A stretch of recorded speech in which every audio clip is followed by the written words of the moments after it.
Again, my name is Gerald Caden, for those of you who don't know. Here's the schedule for the rest of the afternoon. We are running 35 minutes behind. We started actually 45 minutes behind because of the storm, but we are continuing. And so the schedule is, just always remember, we're 35 minutes behind. So we will end indeed at 6:35 rather than at 6 o'clock. Many of the speakers will be around for the last session today, 45 minutes. So other questions that you may have, you can address at that time. If we could sort of have silence, please, because we're going to go right to this next panel. And I would ask the next three speakers to get mic'd up on the side, please, while I introduce our moderator. And the reason I'm doing that is that our moderator, Martha Minow, Dean of Harvard Law School, has a hard rather than a soft commitment on the other side of her schedule here for this panel. So she has graciously agreed, I hope I don't do something wrong here, by saying she has graciously agreed to expand her introductory comments, which I think is of great benefit to us, rather than serving as someone who is, just being the traffic keeper at the end, which I can do in Martha's absence. So we're very lucky to have her actually expand on her comments. Let me introduce Martha Minow.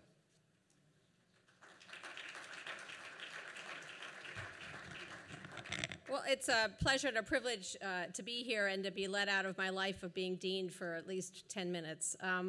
And I particularly thank Gerald for the imagination and vision that this conference reflects.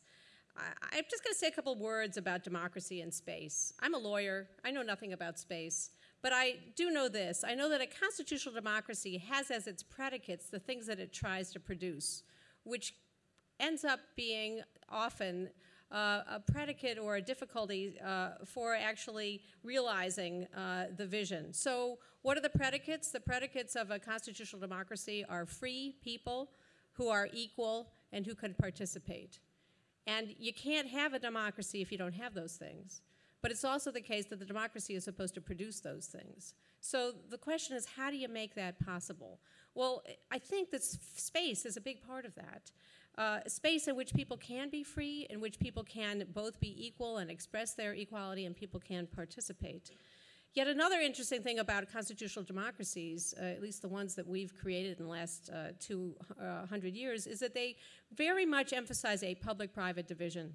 That in order to protect individual freedom, there has to be room for private space, free from surveillance and control, and also public spaces where the participatory activity can happen. But I can tell you that for lawyers, the division between public and private is very confused. Maybe everything is confusing for lawyers, but I can say this, that on the one hand, the public is the state and everything else is private. And on the other hand, the private is the individual and everything else is the state. You know what happens when you make that contrast is that there's this middle that shifts. The middle could be private property, private employment.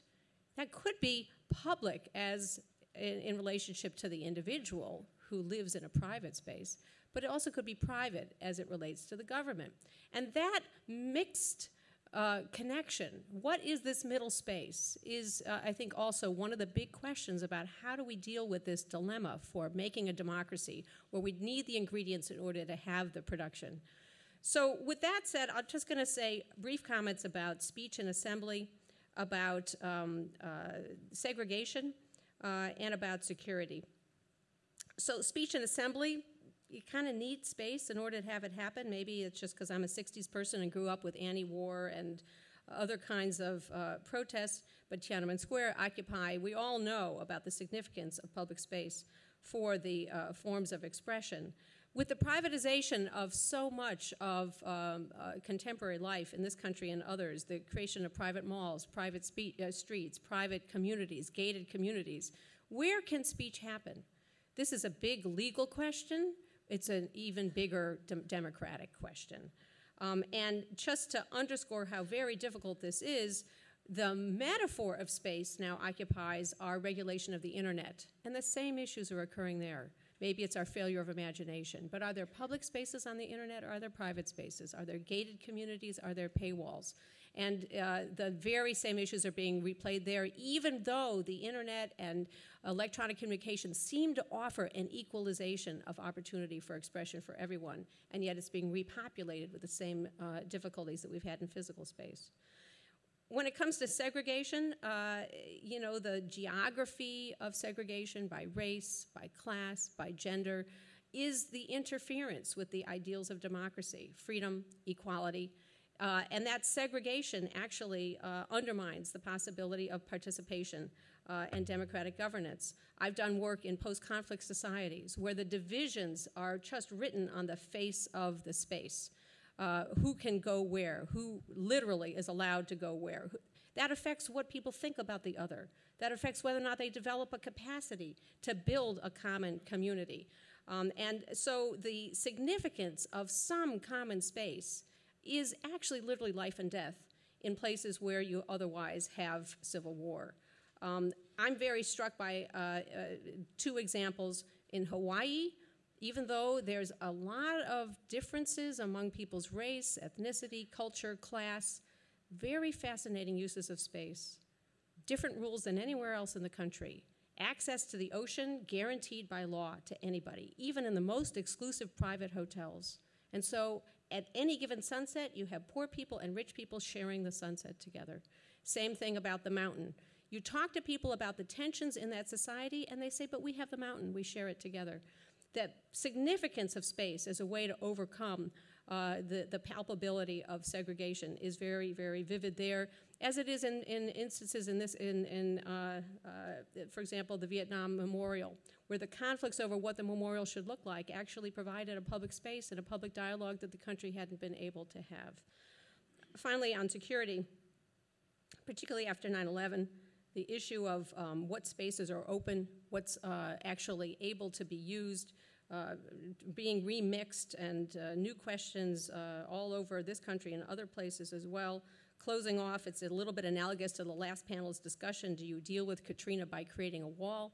Are there other ways to deal with it? Just a small thought that it is extremely interesting to think about the ways in which making a public space safe rather than keeping people out of it may be the route to security. So just a lesson from crime control. What we find is that actually if you light a public space, you reduce crime, as opposed to if you put up more fences.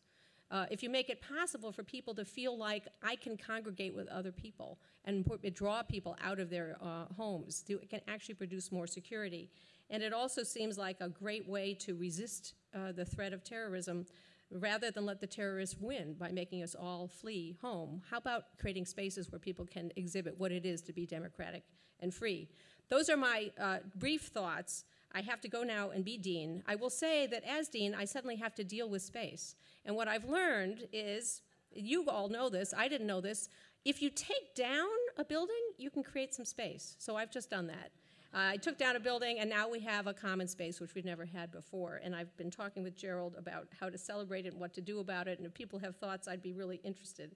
And if you create meeting spaces, it's possible that people will actually have more creativity than if you just give them lots of separate spaces for them to think by themselves. It's that mix, that serendipity, that sense of surprise that Jane Jacobs and others have written about so powerfully that I think makes actually the difficulty of democracy really its genius. Because the barriers about securing the ideals of freedom, equality, and participation can be overcome if you have the hope that it can be overcome, and that hope can be overcome with the serendipity of human exchange.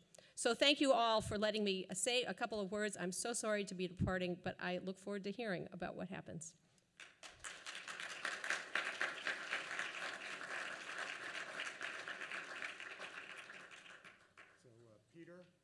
Peter's actually, that's the order that we have it. Peter, you're going first. Maurice, you're going second. Jeffrey, you're going third.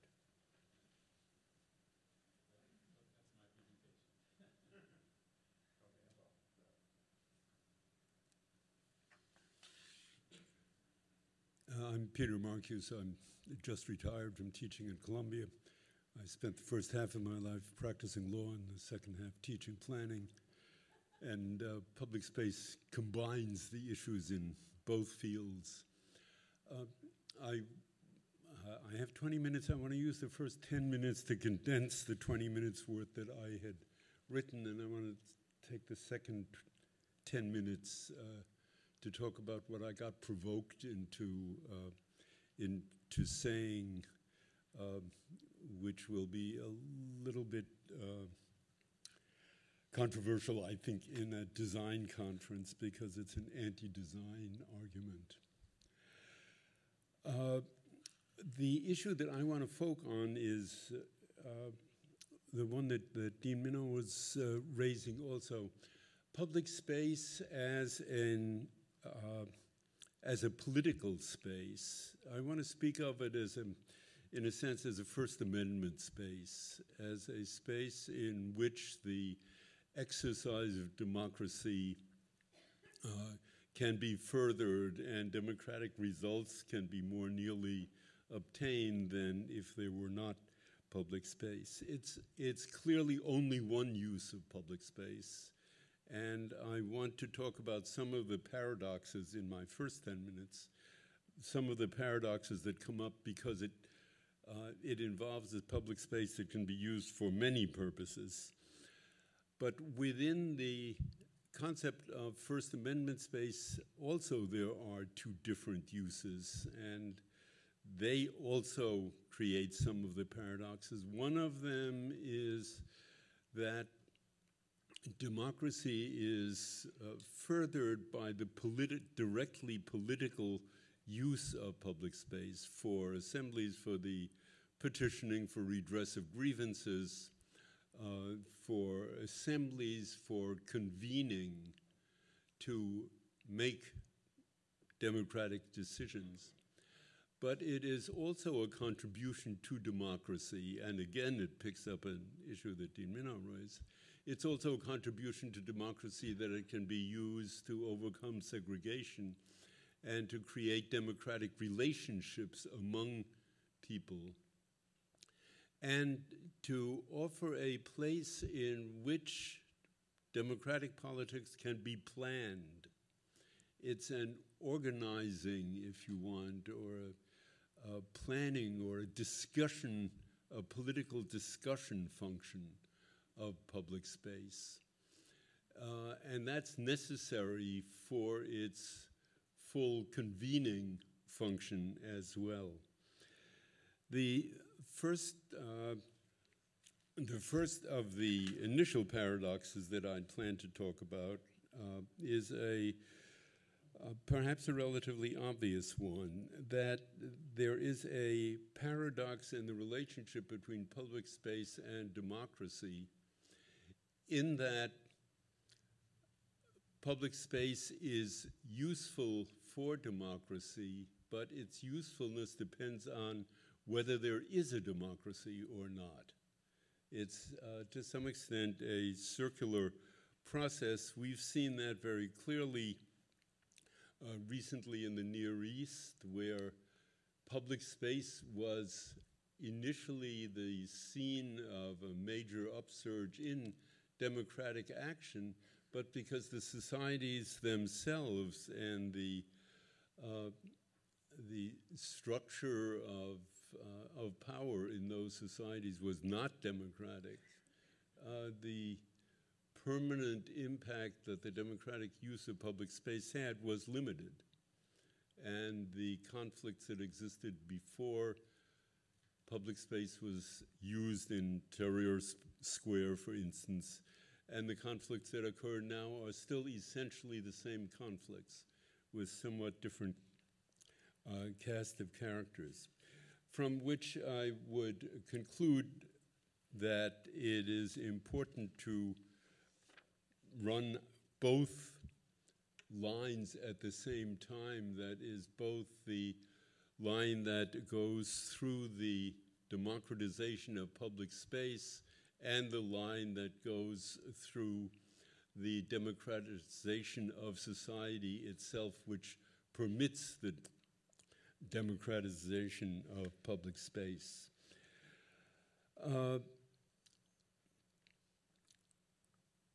Let me start narrowly with the question of making public space available. I would like to argue, although I have a hesitation in phrasing it as a legal argument, I would love to be able to argue that the First Amendment, because it guarantees the right of assembly, implies the guarantee of public space available for the exercise of the right of assembly. I doubt whether there's much case law that would support that argument. But it seems to me, at least theoretically and politically, a good argument. And it means that it is incumbent on us, if we want to push for democracy in this society, to push for the existence of enough public space to exercise that democracy. How could that be done? I want to offer some somewhat short-range or practical comments, proposals on a couple of these issues. And here I would argue that it is within the present power of local governments, in any event, in their planning process, to prepare plans for public space. That is, most cities, most certainly large cities, and very often by state mandate, have to prepare sectoral plans for transportation, for recreation, for education, for housing. There should be, as part of the normal planning process, provisions for a public plan for public space that would examine what space and where spaces are available, and put forward plans to increase the amount of public space that is available in those areas, and that would include provisions for the public involvement in the decision-making as to the availability of public spaces. Because I think the procedural issues in the creation of public space are very important. I want to end with this point at the end of what I say, but initially, even in the promotion of a plan for public space, I would argue that public involvement, which again is facilitated by the pre-existence of public space, would be very useful. Secondly, in providing for the existence of adequate public space, it seems to me that it's also an obligation on any local government in a community in which there is a felt need for more public space, usable for First Amendment purposes, to provide that space in accordance with a plan, but to provide it affirmatively, not simply to allow it, to use eminent domain if necessary, to use the powers of local government to foster its creation, and to implement the idea that there ought to be public space available in all parts of the city for all residents, in which their democratic rights can be exercised. There are various ways that that can be done. They include the use of zoning provisions. We now give bonuses for different types of use of space in the normal planning process. There is no reason why there cannot be bonuses given also for private owners who dedicate part of the buildings that they build for communal use. We do that to some extent with plaza bonuses, but plaza bonuses are not directed primarily at a political use of plazas. They're directed at an open space use of plazas, and it seems to me that that interior space in buildings might also be deserving of zoning bonuses, might very well be deserving of tax breaks, real estate property tax breaks, as a way of encouraging public space, so that when a residential unit is developed, for instance, and is willing to set aside common areas for common use, that it get a bonus for that, and set aside such space in private developments. That's very often done in luxury developments. There are common spaces available for the use of the residents of that building. I'm talking about development setting aside space within a building for the use of the community, as is done in public housing projects, in many public housing projects, for instance. There are a variety of tools of this nature that would encourage the affirmative public provision of public space for for First Amendment purposes. I wanted to comment briefly on the relationship of public and private space and some of the paradoxes that occur in this relationship.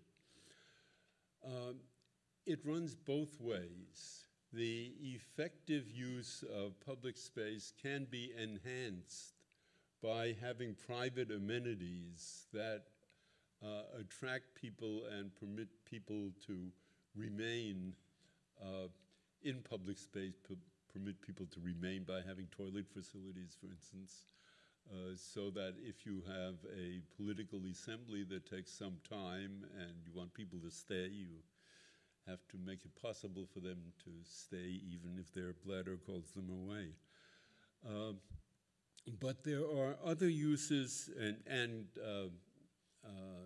food services, vendors, even places to sit, cafes, in public space can enhance the use of that space. And that in turn can be very important to augment the discussion use of public space.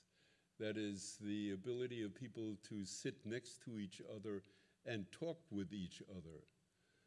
That we talk a good bit about diversity in public spaces as places where people can meet people unlike themselves and get to know what other people are like. In fact, you meet a lot of other people in relatively diverse neighborhoods. I live on the Upper West Side of Manhattan, as you may guess if you know the politics. And you see all kinds of people on the street. You rarely talk to them, to be honest. You see them, and it's good that you see that people look differently from yourself. But to encourage people to talk to each other, you need something more than that. You need places where they can sit down and talk with each other.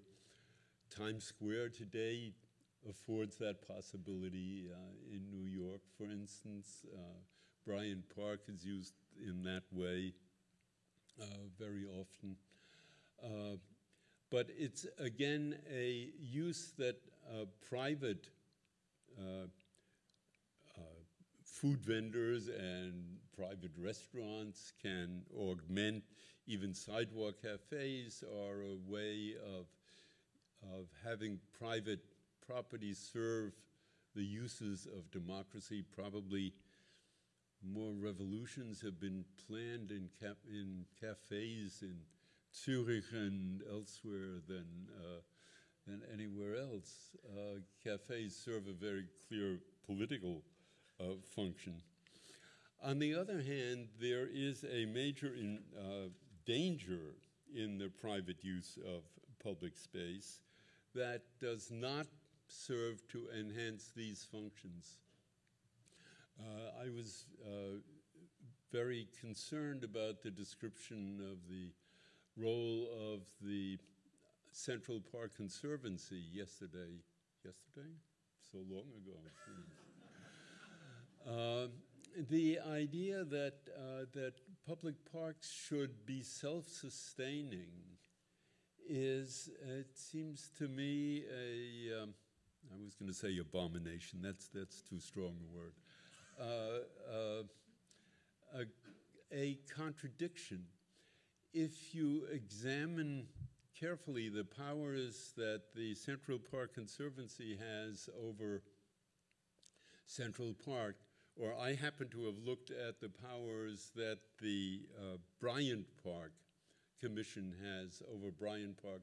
Bryant Park is the park at 42nd Street in New York, in the center of the city, right behind the public library. And it has been turned over for management and is partially subsidized by a private business improvement district, which controls its use and controls it in the interests, and they are upfront about it. I have the quote, I won't stop to read it, in the interest of maintaining property values in the adjoining buildings.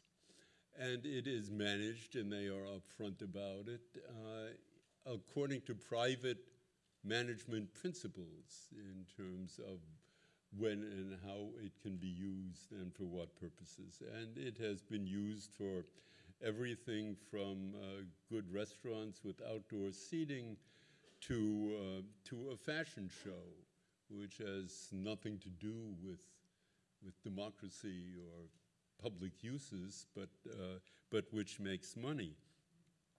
And it seems to me that the net result of this is essentially a privatization of public space. It turns over a good many of what in law is called the incidents of ownership to a private organization.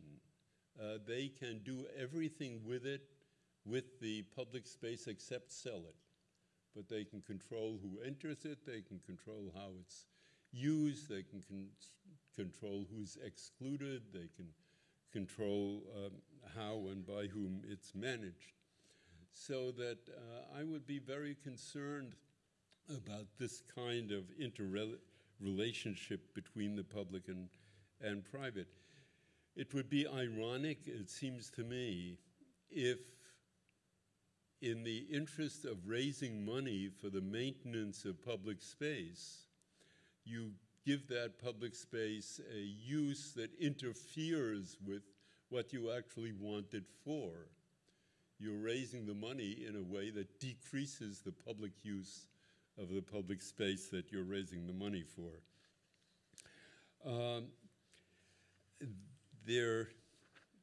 Let me skip a couple of other points. There is already a great deal done in most jurisdictions to control what is done privately in public space. Public accommodations laws, civil rights legislation, for instance, already tells you that there are things that you may and that you may not do in public space. That could be well expanded. There are technical problems about shifting uses within public space between its democratic and First Amendment uses and private uses for recreation that I think design could make a great contribution on to, and that need to be worked out. I think there needs to be a careful calibration of such uses through regulations that are democratically established as to the extent to which you want to use open fields in Central Park for mass assemblies, for the convening of political assemblies, and the extent to which you want them used simply for picnicking and lunch and so forth. And those regulations need to be carefully thought through, and good design can help in flexibility on creating them. I think it's important that the flexibility be well designed. Let me end with a major point that I wanted to make, which is that I think while there are uses of design in these ways, I think design plays a small role in them. I think the key issue is one that hasn't come up yet. The key issue is one of management and control. It seems to me that there are ways of controlling public space that is supposed to be available even for political purposes that essentially depublicize it. Surveillance is the classic case. I think the greatest threat to public space in the United States is the Homeland Security Administration. And people that use public space politically will tell you the same thing. Putting a surveillance camera up dampens the ability for controversial uses of public space. And there are controversial uses in a sense. Gerald raised this issue at the very beginning. Some uses of public space for democratic purposes are deliberately illegal, are transgressive, and are intended to be, and ought to be. They get in the way, they disrupt, they draw attention to what the issues are and to the strength of feeling around it. I think that's inevitable. I don't think there's any design way of preventing that. I don't think there's any legal way of preventing that.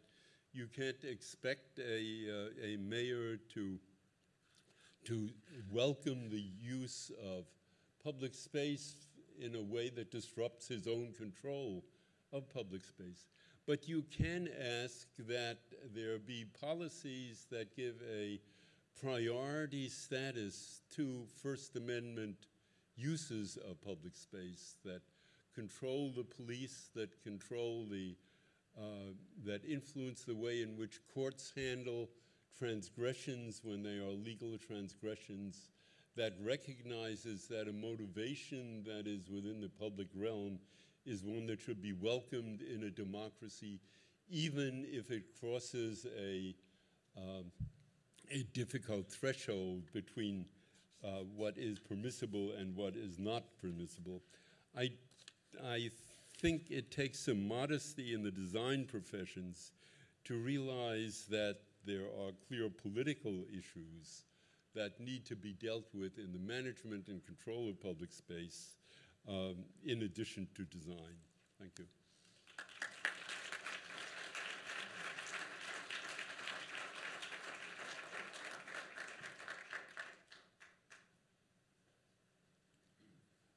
Thank you. Thank you, Gerald, for inviting me back, and particularly on this topic of public space for the people, by the people, of the people, and all kind of critical for the preservation of our democracy and our pursuit of equality. It's not perfect, and its pursuit is quite messy. Certainly in the community that I now live in New Orleans, which I'm going to show 3 projects done through the Tulane City Center and Urban Bill at Tulane School of Architecture, and a discussion about returning streets to the ground and to their rightful place in community, and then 2 examples that are spaces that were really born out of protests, and the response of the community was not to stop something, but to create something.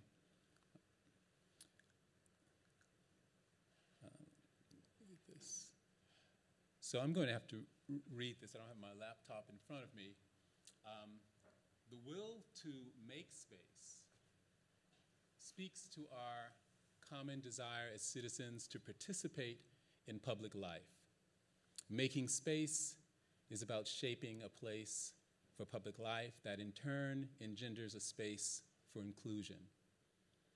It can ignite a civic discourse, even stir one to the point of anger and dissatisfaction with things as they are. And this requires a level of public trust that comes only with sharing the same physical space. The part that I'm particularly interested in that The creation of space, a public place, is meant to create friction and instability and public questioning of the way things are. And I think that that was ingrained in something that Thomas Jefferson said and designed on multiple scales, that the political activity, that design activity and the political thought of this democracy were indivisible in his eyes. And that he knew that principles that would evolve our democracy could be put in form, shape, and shape. So whether it's the plan for DC and L'Enfance monumental corridor purposefully juxtaposed to a democratic grid where people live, that inherent tension was built into that diagram, or the University of Virginia, which is organized around a central lawn where students live next door to faculty, talking about building intention, and an attempt to rationalize nature by both, in its conception, opening to the Blue Ridge Mountains and then formalizing nature. So there is a tension between architecture, nature, building, and space.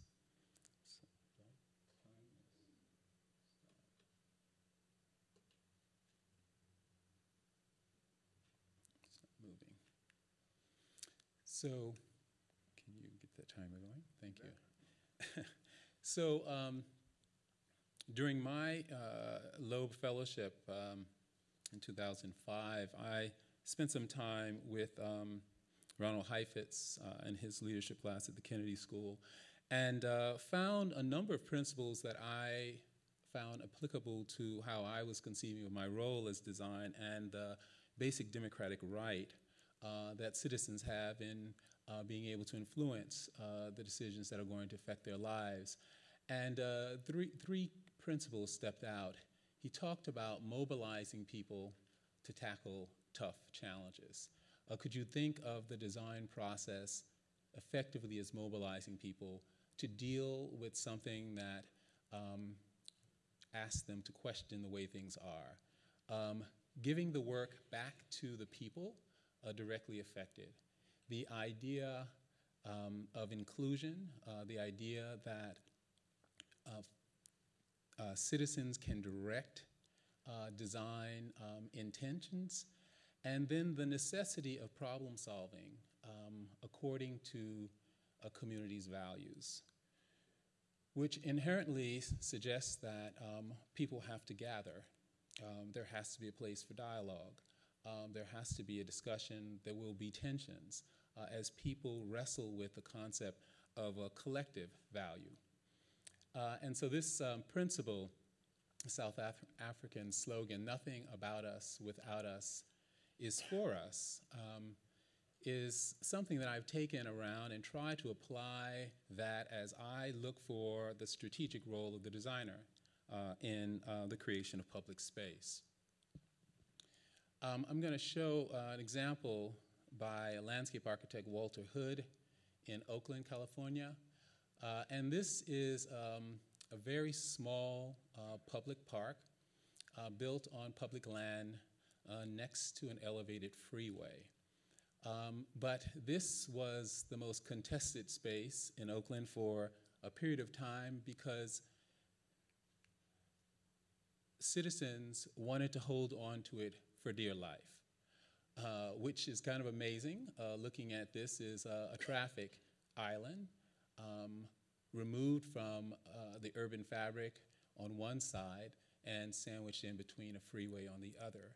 So why would citizens protest the idea that the city would want to sell this? Well, this is why. That triangle was the last publicly accessible piece of land that led to that body of water. And the city of Oakland decided to sell that for a upscale grocery store. So imagine that. An upscale grocery store is coming to your town and you oppose it. Because the larger issue of public access to the water was paramount in this community's mind. So they self-organized. They organized in the way that you would imagine. They decided to protest, to sit in, to occupy that triangle in a way which helped to build a sense of their own community. And they did it by creating a market. All of a sudden, they would occupy this space on Saturdays, put up tents, and formally declare this as public and gathering. And in collaboration with their landscape architect, they began to talk about what the properties of that space has to be, how it has to accommodate various uses, the language. And the architect acted, or the landscape architect acted as a facilitator for this activity. So they defined the program. They illustrated how it could be made more public and how it could be this incredible kind of social mixing chamber that we're talking about. A place not only where there is commerce, but a place where people socialize. People stop, people sit, people talk, they observe each other, heavily programmed by their particular cultural traditions, whether it be salsa on Thursday or markets on Saturday. And this simple notion that the designer was making a place for a multitude of activities that in many ways were already in place, in my mind, is an example of using design or the threat of privatization of a public space to create something powerful. And then, of course, water and bringing water back into the picture. And unbeknownst, I think, even to the designers, this became the favorite attraction of kids, and they ended up naming it the Splash Pad Park. So kids even named the place. Another project which was born out of protests, and this is one that I had a direct hand in facilitating its creation, is the community chalkboard in Charlottesville, Virginia. And this issue of freedom of expression came up during my tenure as mayor. And it came about in a very strange way. In Charlottesville, UVA is a renowned public institution. Public education in general is valued in this community. And there is a sense that Jefferson's diagram of a public space could never be violated.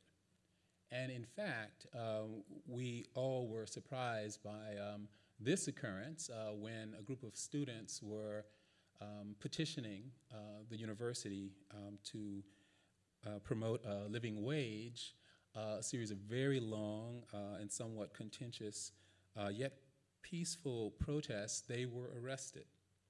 They were arrested right there on the lawn. The sense of that a public space has been violated, and the response was, well, how does a community collectively respond to this?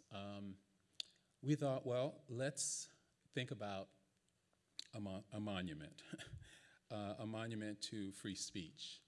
And we will, as a city, to make the point, locate the site of the monument right across the street from City Hall.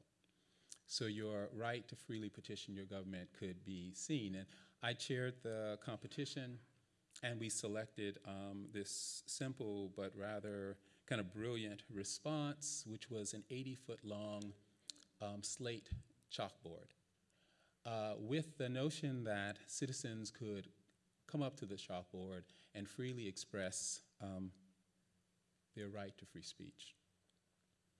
And this was the competition. It was on a street with a sidewalk, and the issue was, how do you turn this into a place of gathering? And The solution was to begin to layer this public space, to extend the pedestrian realm of the public space so that people could linger in front of this chalkboard and then take advantage of the other opportunities, whether it was for this covered amphitheater or a transit center. And there too, transit mixing unlikely players, both local transit users and out-of-town visitors, into one structure, and using that building as a gateway to this pedestrian realm. Well, this project took 4 years to get through the public process. And every issue with regard to slander, liability, was debated in the public forum. So the idea that a commissioning of public art would allow a community to have a public discussion about this basic democratic right went on for a number of years. But the thing that I was probably most pleased about is it became a point of protest. People knew that their voice could be heard here. Someone could erase or comment on what you said, but it was a community message board in the end, and it got so much use that it had to be hosed down twice a week. But it also became a thing where expressions of beauty, artistic beauty, began to be programmed. Arts organizations began to take it on as a subject. And it became a tool for teaching young people about free speech. So with the area schools and after-school programs, programs that try to teach young people about their environment, trying to give them the courage to participate in communities started to happen. And this program is ongoing. This brings me to my new home in New Orleans as of 7 months ago, heading the Tulane City Center and dealing with the community engagement on the part of the School of Architecture. And I certainly, thinking about the conversation we were having yesterday about conservancies and Friends of the High Line, and realizing, that I live in a city that's really challenged to remake public space without lofty conservancies and very rich friends. And yet it has an extraordinary history of public space. The streets, the sidewalks are the place of public pageantry like no place else in the United States. And the streets are full of music, and every high school has a marching band, and the nature of the streets as being key to their conception of how public space is managed is a lively and ongoing discussion. One that you may have heard about, the heart of the African American community, Treme, and others, past was defined by the Claiborne Avenue common neutral ground. That was the site in the 70s where the I-10 expressway was decided to be placed. And it was devastating, as you can imagine, to the neighborhoods around it, to the businesses adjacent to it.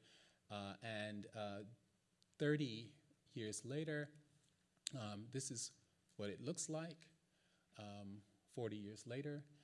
And it's been an interesting issue of how communities can appropriate and adapt to devastating spaces like that. It has now become a kind of must pass through for funeral processions. They have discovered the acoustical magic of having live bands under the highway. So the best spot to pass to see Mardi Gras is under the freeway. So there's just a question about how do you address this issue of reclaiming something as defining as this green space. So this is the discussion that New Orleans is having at the moment. But what's fascinating is that it has led to a discussion about the revitalization of historic African American buildings along that spine. So if the freeway never comes down, they may see a renewal of their historic resources as a result of having the courage to have a discussion as provocative as bringing down a freeway. So quickly, the two-lane city center. It emerged after Katrina, and it tied our students to community opportunities. And about 70 small projects with rather significant impacts have been undertaken. And I've chosen 3 to show you. One was done in collaboration with Elizabeth Moss up in West Michael on LSU Urban Landscape Lab and the Two-Lane City Center, and it responds specifically to the Vietnamese community in New Orleans East. And the notion of how do you create a public space for people who work really hard and don't have the traditional break between recreation and work.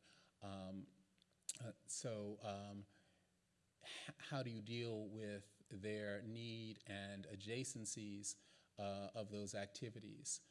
So this site, after many of the ways that they grew things were destroyed with Katrina, a collective decision was made to co-locate it, and that the program of farming would be interspersed with light recreational, passive recreational, and market activity to create a new conception of a city park where you might go from a market activity and pass through cultivated fields.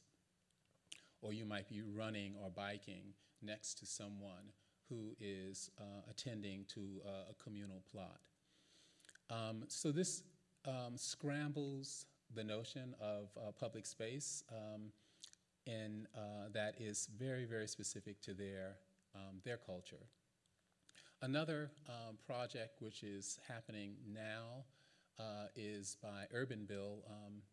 Byron Mouton is leading this, and it's to reestablish the idea of the corner store, the mixed-use corner store, which is ubiquitous in New Orleans, but to reinterpret it in a contemporary language.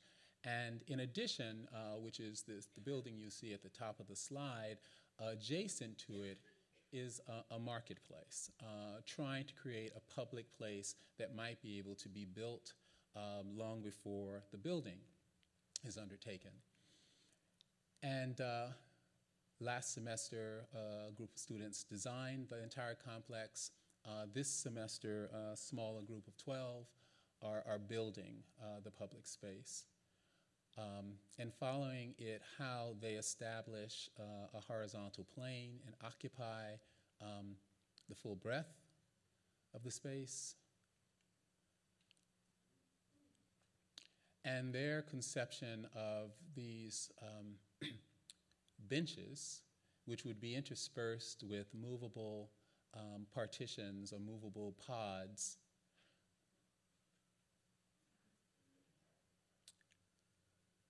laying down the gravel and the sod. And interspersed on tracks are a series of 6 pods, which are being welded, fabricated, and run on these carts, and they're removing the wheels and putting ones that will move along the tracks that are installed. And so the space, the public space, will be reconfigured according to a variety of uses. What's interesting about this is that another course is being ongoing now that looks at how you program this space. So a group of undergraduate students who are minoring in social innovation and social entrepreneurship, which is housed in the School of Architecture, are paired with 12 nonprofits throughout New Orleans who are going to guarantee the active use of the space after it's completed. So this notion that the designer kind of doesn't go away and takes responsibility for the activity that they're trying to engender is embodied in that. And then lastly, Grodat Youth Farm, which is a farm and a public place in the city, in the largest city park in the city. City Park, I think it's something like 1,300 acres. And how do you create a place for young people to learn about food in a park? And we partnered with this young nonprofit that uses producing food, growing food as a way to teach participation, to teach leadership skills in high school kids. So these young people select the crops, plant them, harvest them, and sell them in a public market, and allows them to meet people, both those mentors and folks from across New Orleans, to meet every day after school. And that process was, again, about a kind of transparency of building or creating this image of their headquarters together. This is about a 1.5-year process of engaging architecture students with high school students and beginning to respond in the creation of a public place in this otherwise vast park. So what you're seeing are the student renderings, and then the reality of construction. This was done really inexpensively and with a gift of a donor who gave us containers to work with and to build a place that both centers these young people but also gives them a sense that they're a part of something quite wonderful, designed, and that celebrates their presence in the park. So this is as much about them as it is about farming. And it's gone on to take on all kinds of activities. People have gotten married in this space, Pechakucha night, and essentially celebrating the coolness of design.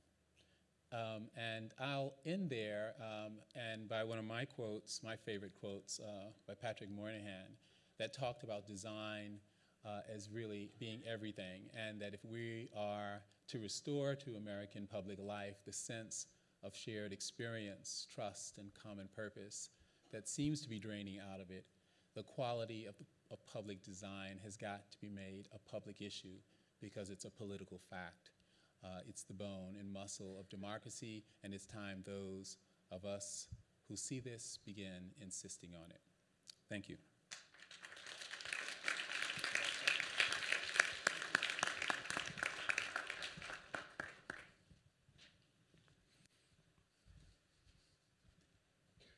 Okay.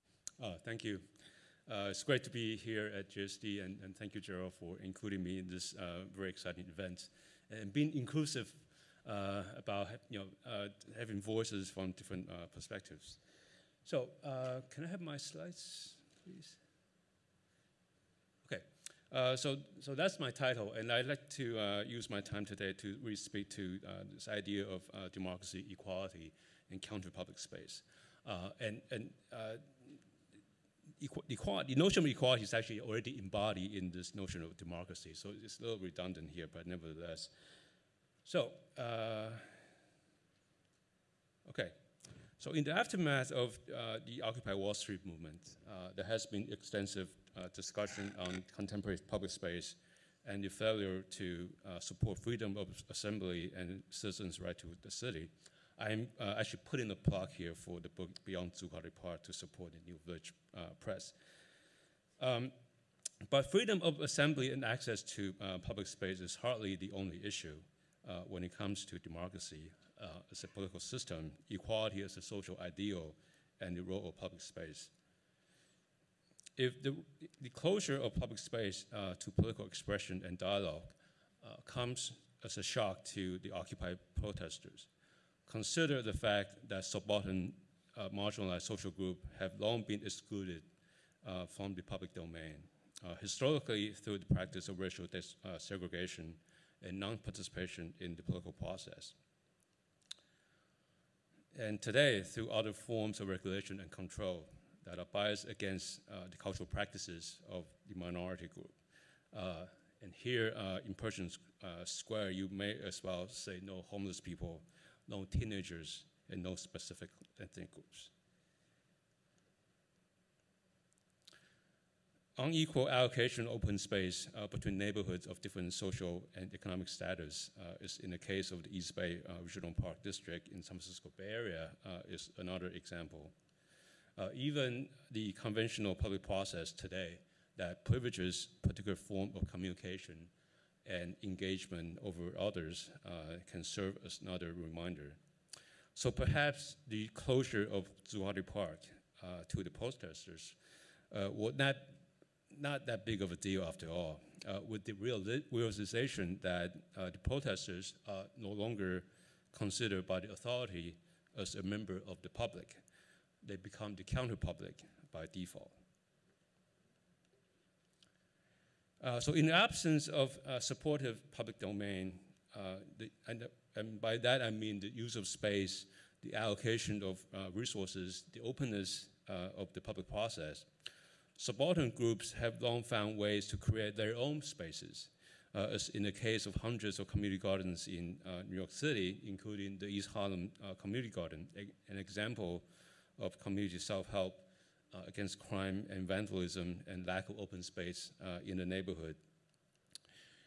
And how places like these, a casita garden, support and are generated by the cultural practices of the immigrant community, and how they enable expression of identity in an urban setting.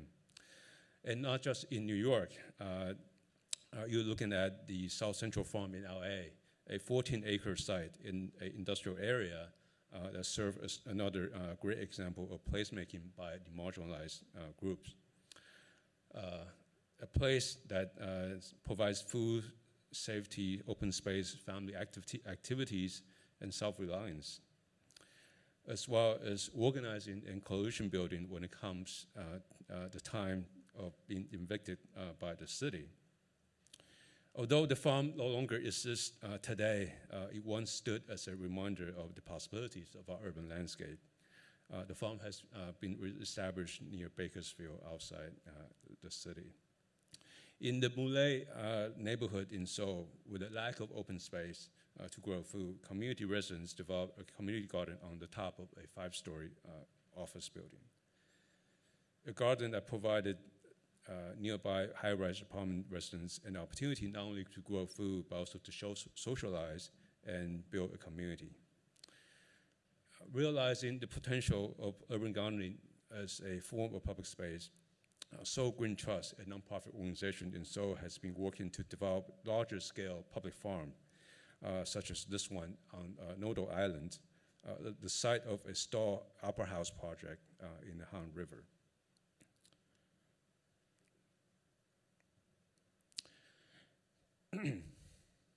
But farming and gardening are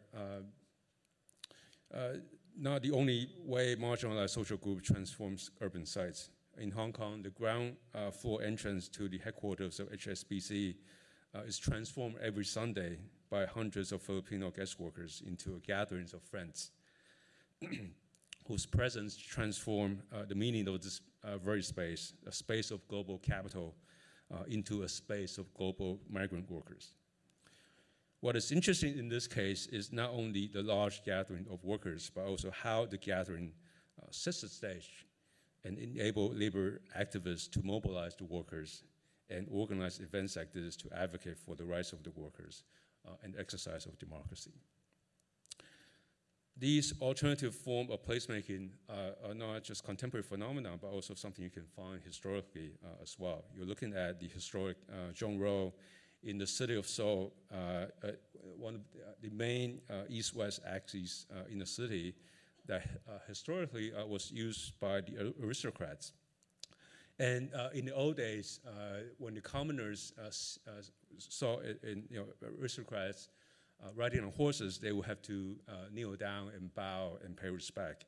And so after a few times during the day, it becomes kind of annoying. And so over time, people developed a secondary path called the pimago, which literally means avoid horse alley. And portion of it are still around today, even though they're slowly being encroached by larger scale developments. And over time, business developed. It became an alternative social and business space for people.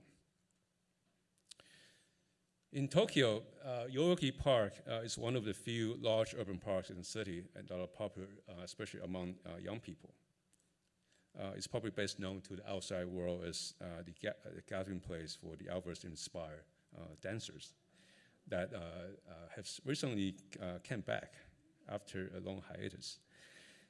But for years, the authority has tried to clamp down on these activities, for example, by prohibiting the playing of live music, among many other activities in the park. And so after looking at this sign, you wonder what's left to do in the park. So instead of playing in the park, young musicians have been playing outside the park along the sidewalk, which turned the sidewalk into this kind of linear concert stage, the battle of the bands every Sunday, where you can find at least 20 bands playing together, one after another, along a 200-meter long strip of the sidewalk. With different styles of music, from jazz and blues to rock and heavy metal, is quite a scene. Okay, and speaking of performance, you're looking at the Nanjing East Road in Shanghai, one of the most prominent and vibrant shopping districts in the city that is constantly inundated by tourists. And so this is what it looks like at night. But for a few hours in the morning, before the department stores are open, the store entrances are taken over by neighborhood residents for this kind of ballroom style dancing.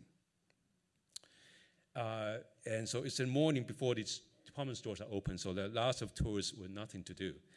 And so they began to watch, and as more people watch, they begin to join and have a great time. And it's free. And so that action transformed the meaning of that space.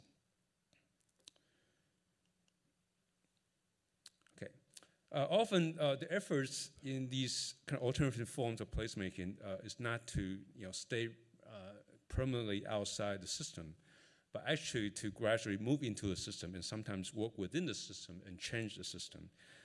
In San Diego, the Chicano Park is another example of community-initiated open space, a story of how the community, the pre-existing community, reclaimed a space that was lost to the building of a freeway, Interstate 5, back in the 1970s, and transformed that underutilized space into an official park.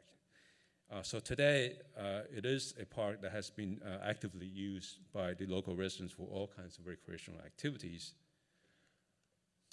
sports, as well as for worshiping and other forms of cultural practices. And it's also interesting to see how these kind of freeway columns that once represent a destructive force in the community has been repurposed by the mural. And working within the system also has one advantage. The public agency has to pay for the maintenance. In this case, you're looking at the Caltrain, the California State of Transportation, now paying for the restoration of the mural that once symbolized the community resistance against the freeway. So project of this nature has also been a focus of my own work in Seattle, working with the local community in the International District to make sure that park design and the design of streetscape and so forth is culturally responsive and participatory and meets the specific needs of the immigrant groups. Doing so through creative participatory exercises, such as this one we call Design as a Second Language, integrating a design game into an ESL lesson for the elderly immigrants. Another example, what we call Design Buffet, building on the skill that the community members already have. And doing buffet is not just a skill in this particular neighborhood, but almost like a competitive sports every day during the free meal program at noon. But ultimately, it's not just about design, and I echo what has been said before about the limits of design and the construction of the park itself, but also the building of capacity on the part of the community by supporting groups such as the Friends of International Children's Park, which has been involved in the design process as well as the continued maintenance and programming of the park. And through events and activities that bring people to the park, that provide agency to the space, making people feel welcome and engaged in that particular space.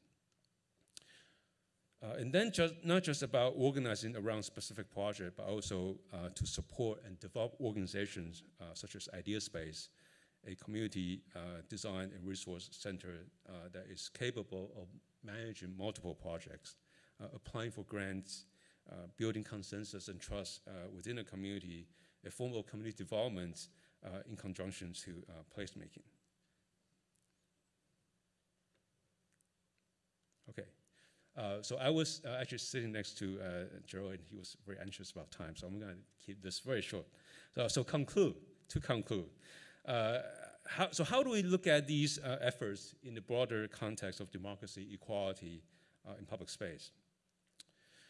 When it comes to placemaking by marginalized social group, Nancy Fraser's the notion of the counterpublic is an important one that contests the notion of a singular, generic, universal public that excludes and fails to recognize the diversity of cultural practices in today's city.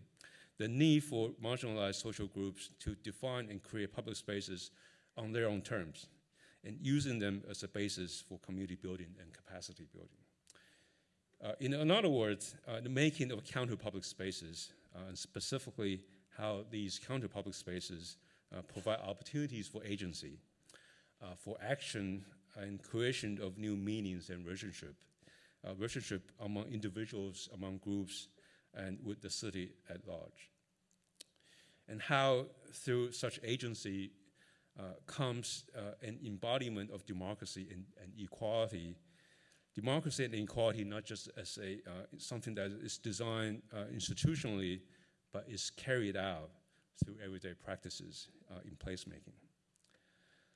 And then lastly, how it is important to look at these counter-public spaces creates a dialectical and discursive spaces for us to question the very notion of public space, democracy, and equality, and how the reality of public spaces, democracy and equality are always contested, and how they are always incomplete until they are enacted. Thank you.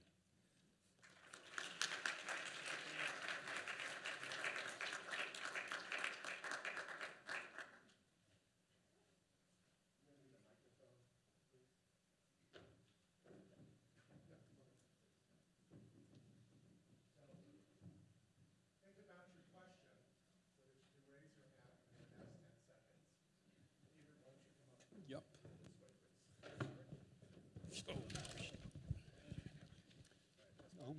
I'll make it.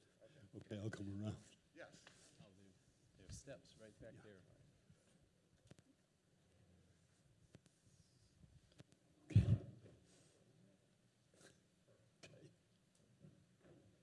We rehearsed this before, so A little sympathy never hurts. okay. So let's go right to questions, please, from you. I have questions. Adrian, why don't you start? I thought that was extremely inspiring. I found both the last two panels to be very inspiring. And I think in a way they obviously provide a strong response to Fred Kent's critiques of design yesterday.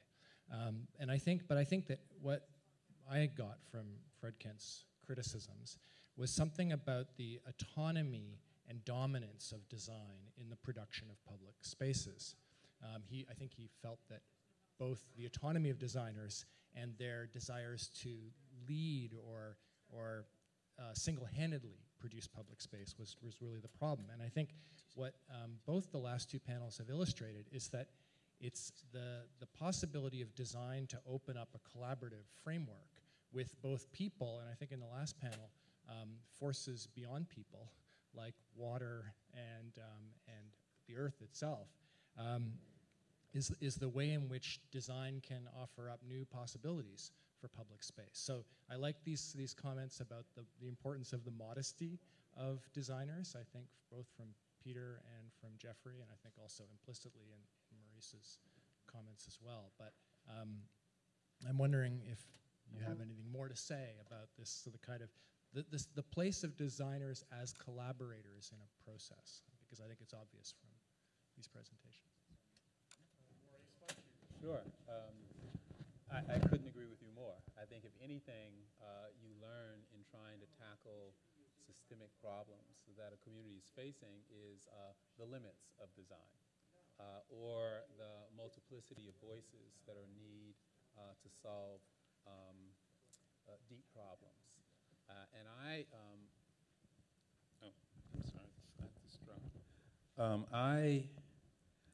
found this out by hanging out with mayors for several years, who would bring to the Mayor's Institute the challenges that they were facing in their cities that were enormous.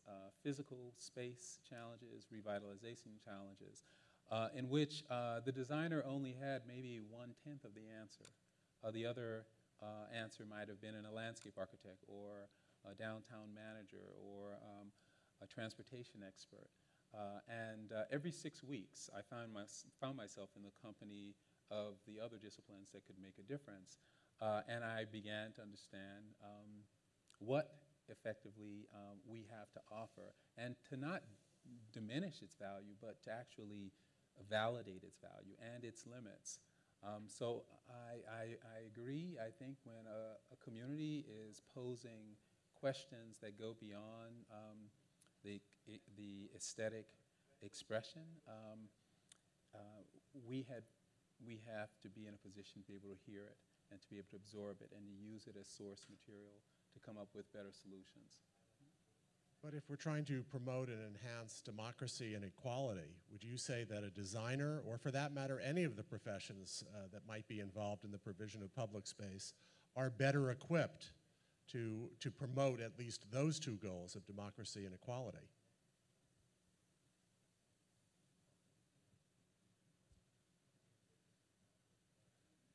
It wasn't a rhetorical question. Well, I thought I you were wanted to asking open just it up. Morris. I wanted to open it up.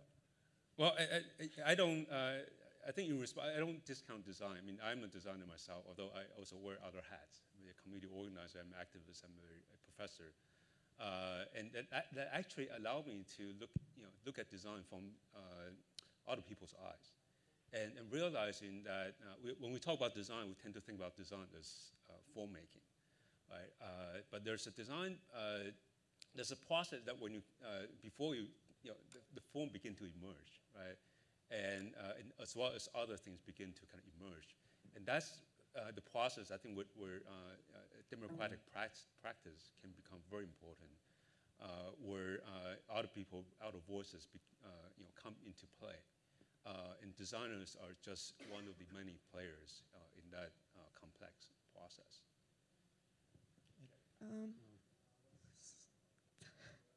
Yeah. So thank you very much for the talks, and thanks, Gerald, for making this happen. My name is Tarna Meshkani. I'm a student here in GST. My question is more for Peter, but it would be great if Jeffrey and Maurice can also answer. Pretty much all the discussions that we had so far in the conference was on physical public space. But I would say all the qualities that we expect from the public space in democratic process, like participation, visibility, connectivity, communication, all these things also happen in digital space. So, and also like digital space has different dynamics of control management, privatization, and all these. So my question is, firstly, if you actually consider digital space as a space, and if you see it as a possible substitute for physical public space. It seems to me that the role of the designer needs to be an iterative role with the users, the prospective users of public space, which have something to do with the management of that space after it's built. I think most of the wonderful examples of good design that we've seen were vindicated by the uses to which the space was put. And I don't know what role the designers played in arranging for those uses or making sure those uses could take place. It seems to me the idea of having user input in the course of the design process is critical for this. I'm not sure the word space is particularly the issue here. Maybe that's a bigger philosophic question. I'm not sure it has to do with the space. I think it has much more to do with the management and the activities and the control of the activities and the ability to participate in the activities. And the space will be made what it is by its users and not by its designers. Now, the question did focus, however, on this notion of digital space rather than physical space, and although it's true that I prohibited any discussion of digital public space, I allow it to be discussed if it's raised in a physical public space. So you raised it. So do any of you have any thoughts about the digital? I mean, we use the same words. One of our previous speakers talked about that. And we can apply that to the digital. And we all know this to be true, and it has effects on physical. Any thoughts about the digital? Yeah, I think. My comment is very quick because I'm completely unsure. It seems to me, on the one hand, the use of digital space reduces the need and the likelihood for the use of public space, and on the other hand, it can enhance it. I get every day 8 emails asking me to sign a petition and click on something, and that can take the place of going someplace and talking about it, or it can let me know about places to go. Well, I think it's interesting just to look at what happened in Tahrir Square and Zuccotti Park. These are physical, actual, tangible spaces, right? But then on the other side of the movement is in the digital realm, and how the two actually intersect and really coalesce to build the movement. So I don't think the question is really about kind of substituting one from the other, but more how we look at all these different spaces that we have and to mobilize them for political and social goals. I would just add, my experience in working with communities that have historically not had access to information, that digital communication has transformed their participation. They come to meetings with information that could only have been had through access to the internet. They have created blogs. Inherently in any community, you will find a diversity of people who have had access to digital communication, and so they will have a blog that after the meeting, they're posting their commentary about the meeting and sending it out to hundreds of people. So I think that just the access to information and the way that it empowers them to participate is really the issue. I've seen it used splendidly against positions of power and authority. You have your hand up there. Hi, Robert Cowherd from Wentworth Institute of Technology. I think one of the great things I appreciate about the entire event and the examples especially of these two sessions is how well it would seem to argue against or would seem to argue in favor of moving beyond the false dichotomy of autonomy, non-autonomy. It seems to not really be a very interesting discussion anymore, but the flip side of that, I'd be interested in the discussion here. First of all, Professor Marcusa, make sure I got you right when you said that these actions, there's no real way to prevent these actions that cross the threshold. There's no design way, there's no legal way to stop these things from happening. But I would wonder what everyone on the panel has to say, given the examples of where design actually helps these things happen or prevent these things from happening, extreme examples of apartheid, South Africa, or legal measures where because it's illegal, there's an over-exuberant response like Tompkins Square Park. Well, very quickly, the point I was making is if the purpose of the action is to disrupt, you can't plan for you can plan to suppress the disruption, but presumably no government is going to plan its own disruption.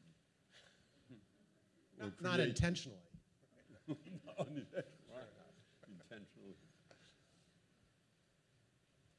Anyone else want to? This is very much Francis Piven's argument around what makes social movements effective. That they really get effective when they disrupt. I wonder, you've all three been forceful advocates for the place of the role of public space in promoting the First Amendment.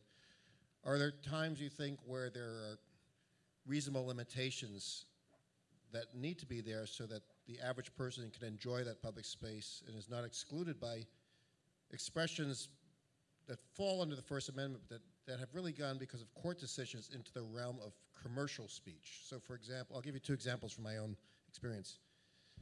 Vendors of what they call expressive matter, which has now become anything that is remotely printed, artistic, could be copies of photographs, old advertisements.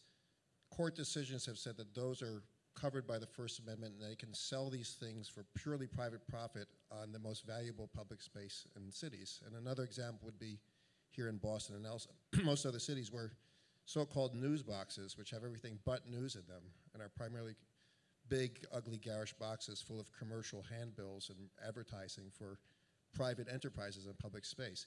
Have we allowed, in some cases, public space to be defiled by expressions of, or protecting the First Amendment was really just commercial private use of public space?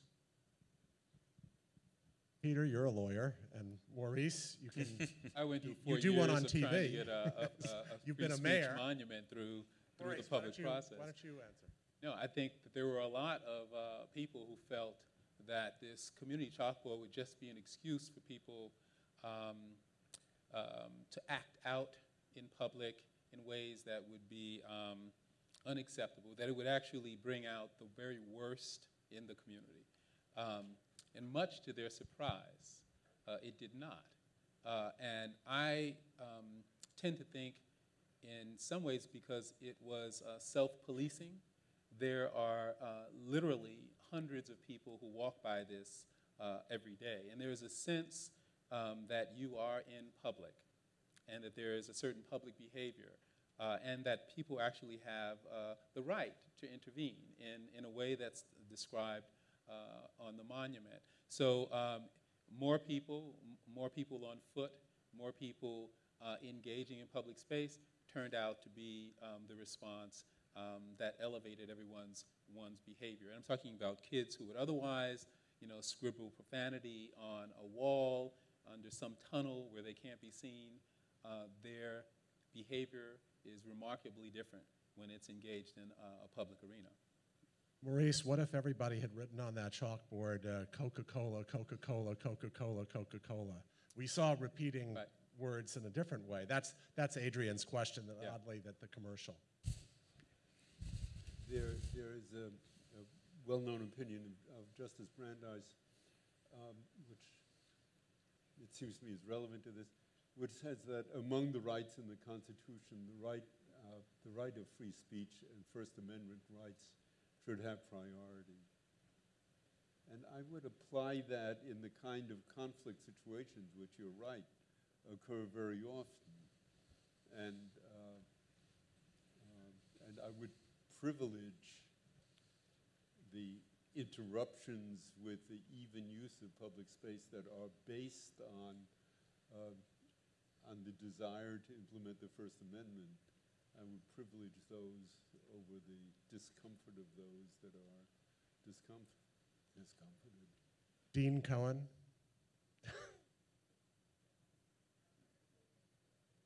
Dean is not her first name, by the way. This has been a very interesting and important conversation, I think, about the democratic possibilities of public space. A couple of us have been talking back here about to what extent we may be romanticizing what can happen. And I'd like to hear you talk about some of the more complex sides and sometimes dark sides of what we're imagining in its very best light. So NIMBYism, for example, or the person with the or group of people with the loudest voices get heard the best, or the conservative influence that some popular opinion can have about the possibilities for innovative design. And one could go on about the ways in which a kind of an overall a commitment to sort of democratic process over all else can actually shut down possibilities. Jeff, why don't you take that? Sure.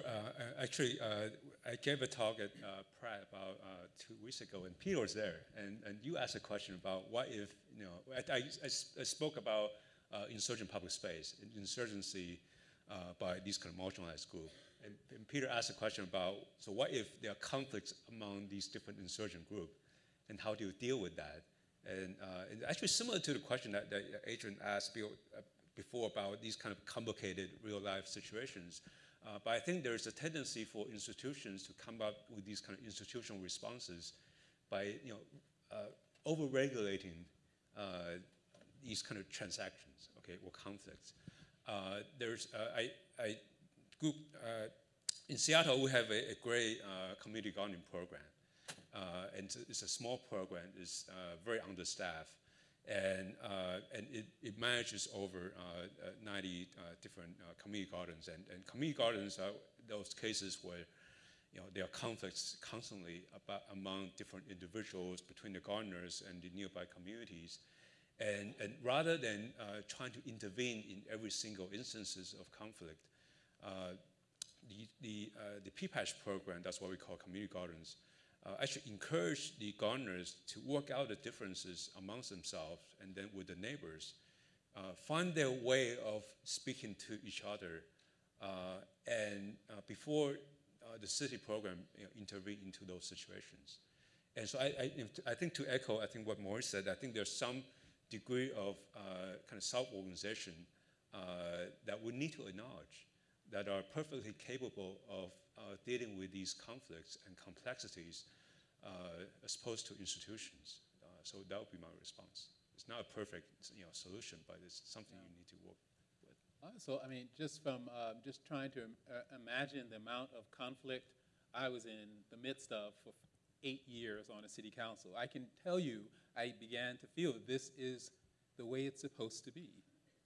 It's supposed to be intense, it's supposed to be conflictual, it's supposed to lead to dialogue. And the challenge is if we don't have places where that dialogue can be managed. there's no assembly, as was being talked about. That's our problem. I think we have too few places where we can have a discourse about the challenges that we face, and certainly ones that have physical ramifications. We have very, very few, right? We have the public hearing, and we have the charrettes. You know, I think... Okay, was that intentional? So, you know, just the notion that there's a quick fix that can be had in a weekend workshop, when we know full well that it's a deliberative process. And there are other reasons why, you know, we have to move expeditiously through these conversations. But in the best cases, that additional time, the pace of that work has led to better outcomes. And the ones that tend to be stopped dead in their tracks have to do with a disconnect between the real values that that community hold and whoever is selling the product.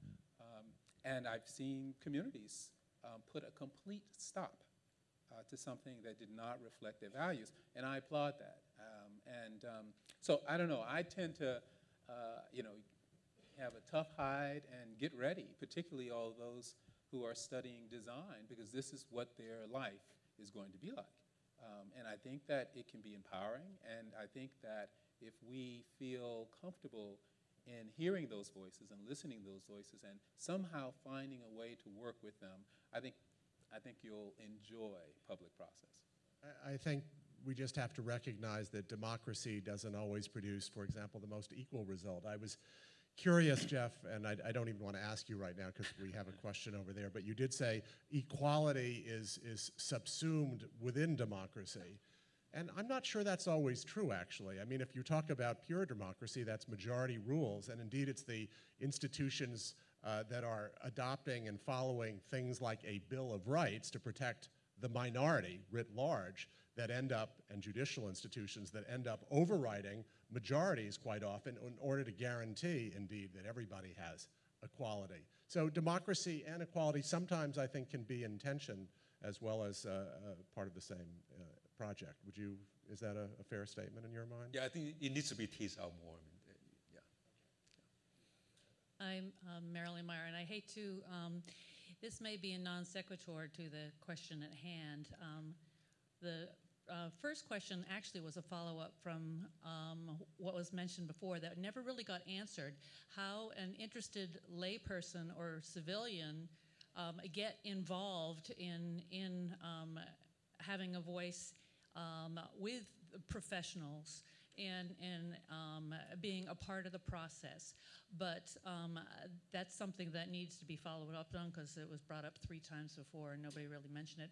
But my non sequitur is, from a design standpoint, I'm an art historian, so I look at things in context.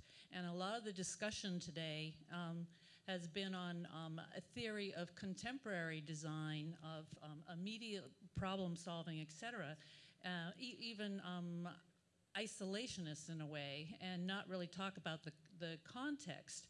And it was brought up with Harvard Square, you know, around all these kinds of contextual things. And for Maurice, I really lament the loss of so many really wonderful characteristics in Louisiana from Katrina. And a lot of the new neighborhoods are tabula rasas. And so what is the design process for getting new, you know, I mean, Brad Pitt's, you saw pictures of Brad Pitt's designs. They're almost hobby to him. I mean, it's really, I mean, he has a passion, yes, but is there any effort for contextual proportion or line of what was lost to try to reminisce on lost character of the neighborhoods? Hey, Maurice. No, I'm listening. I mean, your points are well taken. I think a community that was in the position of New Orleans with its all of the social, economic challenges it had before Katrina, the degree of isolation of and kind of disenfranchisement of vast swaths of their population, which was all in place for decades now, became exposed, and all of a sudden there was an expectation of participation to solve the problems, that they had a legitimate right to be engaged. No practice at it, none. And so I think, given the disconnect between kind of the federal requirements for participation and moving resources and the reality on the ground and the pace at which communities there needed to go, was a total mismatch, total mismatch. And I think the good part of it, they learned that you have to meet, that you have to gather, and you have to participate. Otherwise, decisions will be made without you. So maybe they learned the kind of negative lesson. I mean, participation is pretty significant, but at a certain point, I think people were concerned about some of the more fundamentals, like a roof over their head, and whether it came in the package of a Congress for New Urbanism Hope 6 project, or whether it came in a package of Brad Pitt's Follies, the basic shelter issue became prevalent, trying to get back home. And in whichever way it came, people were willing to receive it.